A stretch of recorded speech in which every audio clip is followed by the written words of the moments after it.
Comme tous les organes, le cœur a besoin de sang pour fonctionner. Ce sang est apporté par les artères coronaires.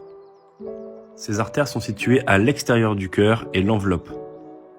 Une coronaropathie, une atteinte des artères du cœur, est due à la formation d'un thrombus, d'une plaque.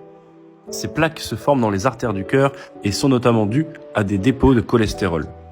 Une angioplastie coronaire consiste à déboucher une artère sans réaliser d'opération à cœur ouvert. Dans un premier temps, le coronarographiste va endormir la peau, ce qui veut dire que vous serez éveillé pendant la procédure. Une aiguille sera insérée au niveau d'une de vos artères et un guide flexible y sera introduit. Ce guide flexible parcourt vos artères jusqu'au cœur. Une fois arrivé au cœur, un tube flexible appelé le cathéter sera introduit dans vos artères coronaires. À cet instant, on enlève le guide et on laisse le cathéter. Un produit de contraste est ensuite injecté dans vos artères. Ce produit de contraste permet au rayon X de mettre en évidence par la fluoroscopie l'artère qui est bouchée. Si la lésion de l'artère est significative, le médecin va introduire un guide avec un petit ballon à l'intérieur.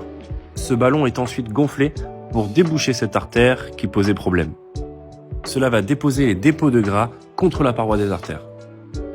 Un stent a l'apparence d'un ressort métallique.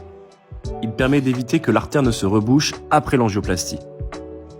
Le stent est introduit à l'aide du guide jusqu'à l'endroit qui était bouché. Quand le ballon est gonflé, le stent grossit et reste ensuite dans cette position. Il a pour vocation de rester à cet endroit de façon permanente afin de permettre un flux normal et constant de sang à travers les artères coronaires. Le ballon est ensuite dégonflé et enlevé de l'artère. Un traitement anti-agrégant est ensuite instauré pour éviter que de nouveaux caillots se forment à l'intérieur de ce stent.